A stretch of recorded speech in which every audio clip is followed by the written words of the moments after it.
And welcome to the channel, everybody. I am Aesop Grimm, and this is the intro video for a brand new Chronicle on this channel. It's also a relatively brand new game. I think it's been out for a week, maybe two. And the purpose of these intro videos, or the primary purpose, is to do a content briefing. I don't like having any of my audience surprised by the content that's about to come across their screen.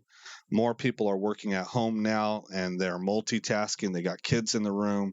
There are also people who have they have past experiences, so that certain content is a trigger for them.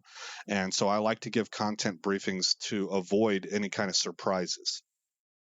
This is Elden Ring, and the official entertainment software rating board, or ESRB rating, is M for mature 17 plus. It's rated that way for blood and gore, language, suggestive themes, and violence. And the rating summary says this is an action role-playing game in which players assume the role of a character trying to retrieve a magical ring and become the Elden Lord. From a third-person perspective, players explore environments, collect items, and battle various enemies like knights and fantastical creatures in melee combat. Players use swords, spears, axes, arrows, and magic on enemies. Combat is highlighted by cries of pain, splatters of blood, and impact sounds. The game includes depictions of gore, collectible items that include severed fingers and tongues, a boss character cutting off its arm, severed arms hanging from a ceiling. During the course of the game, a humanoid monster is depicted partially nude with scales and scars covering its breast and pelvic regions, and the SH word appears in the dialogue. Okay, guys, I try not to curse. Well, I think I've had 3 slip-ups across the entire breadth of my catalog of chronicles. And so as a commentator, I try to keep things clean for you. The game itself, I can't control that content, but I do, as a commentator, try to keep things clean. I don't do crude humor or anything like that. And I'm front loading you right now that this game may push me on the limits there. Now, I don't see myself losing the handle and just completely going off. I'll mute Mike if that happens. But this game is notoriously difficult. So the way that I would wrap up this content briefing is I would tell you this game is by a developer called From Software, and they have a particular style that I would describe as nightmare fuel. They make grim games and low/dark fantasy worlds that really focus on the depravity of things. And they're very dark, grim universes. George R.R. Martin of Game of Thrones fame, he wrote the Game of Thrones books. He helped to write the main storyline in this game. And so that's the kind of thing you're getting into. So if you have toddlers, and particularly you have little kids that are going through that nightmare phase, I would really encourage you to just go to YouTube and type in Elden Ring trailer. I have a trailer on my channel that you can look. I made it myself, but it's made up of 3 official Elden Ring trailers. I grabbed different parts from different trailers and put them together to make my own. And you can check that out. If you want more, I would encourage you to put into YouTube Elden Ring Let's Play. Find a playlist or find an episode that's maybe like in the 20s or something, the late teens, the early 20s.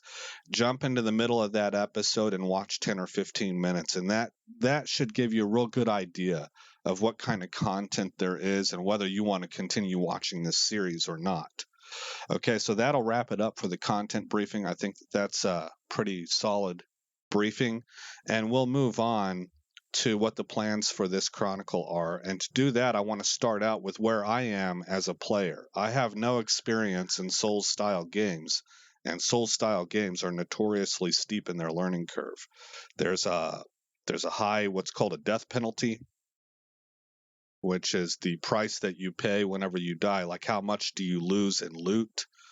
How much do you lose in armor repair, where you got to go get things repaired? How much money do you lose, or how much progress do you lose? So these games are really difficult, not only because of the death penalty that they have, which I wouldn't describe as insane, but it's stiff. But also because their combat is it's actually kind of feels slow paced, and you need to be very methodical. It really punishes you for button mashing.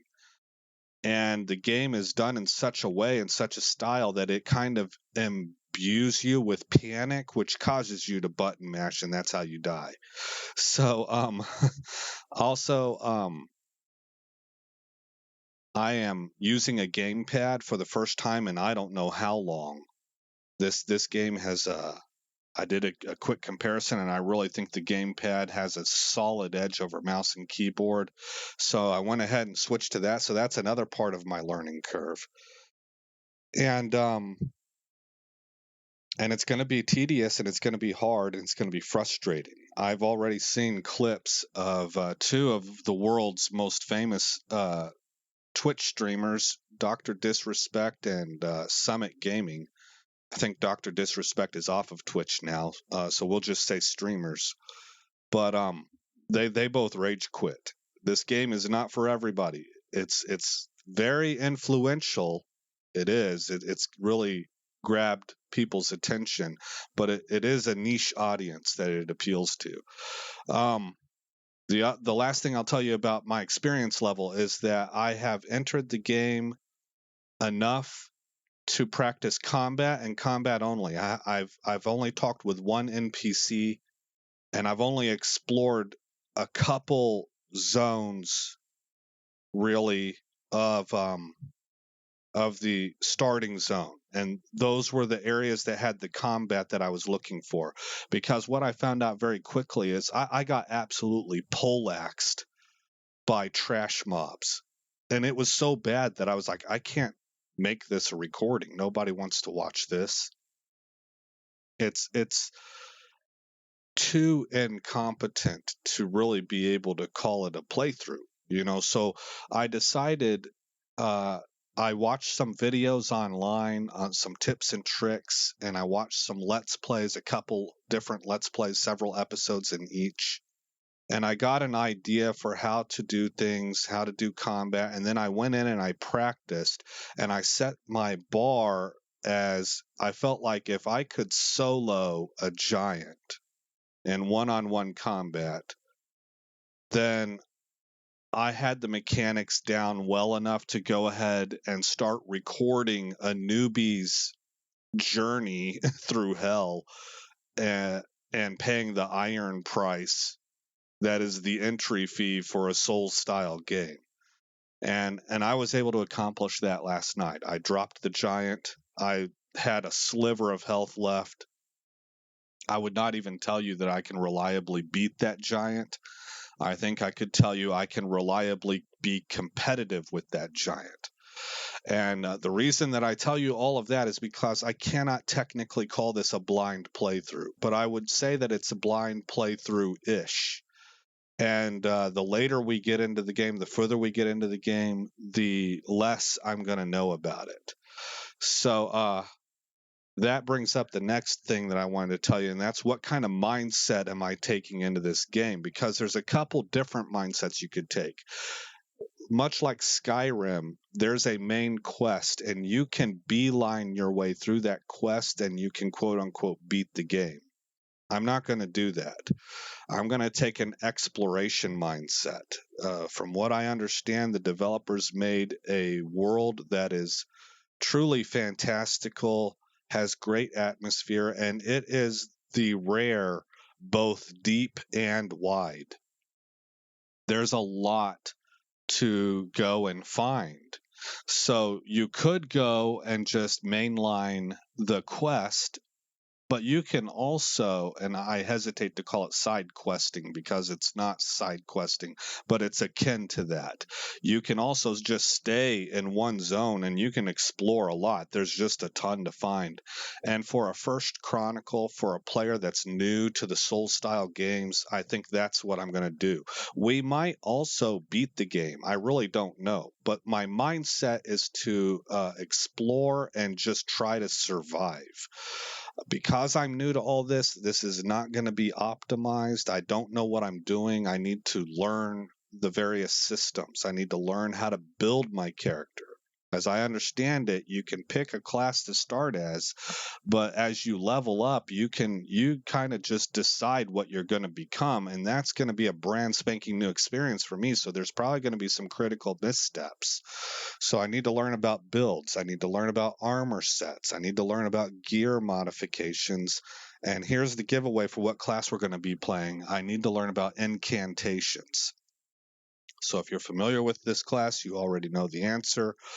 The class that we are playing is a confessor.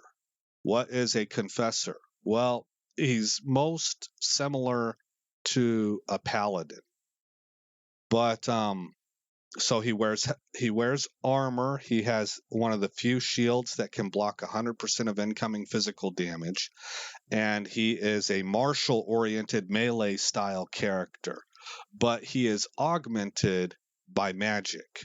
Now, in this game, they make a distinguishment between the different kinds of magic. There are sorceries and there are incantations, and the confessor uses the incantations.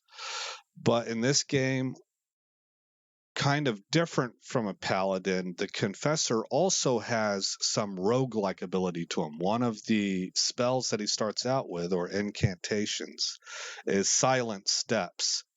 So all characters can sneak, and all characters can sneak up behind somebody and backstab them with a one-shot kill.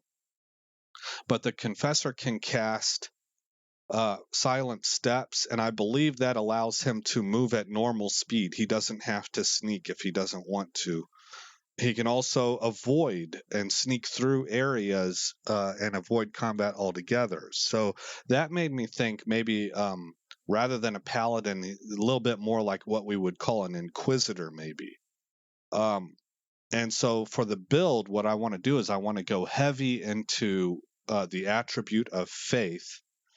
And for role-playing purposes, I think I want to just stick to holy. Now, who knows where we go from here? The future is wide open as I learn how things work, and maybe something else appeals to me and we go a different direction.